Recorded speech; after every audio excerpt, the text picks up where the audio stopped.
Allegedly tied to the Mexican drug cartel were arrested after more than 100 kilograms of drugs were seized in Union County.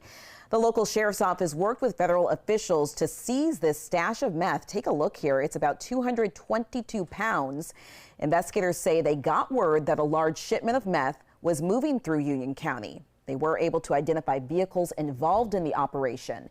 The sheriff's office did not identify who they arrested, but say the investigation is ongoing.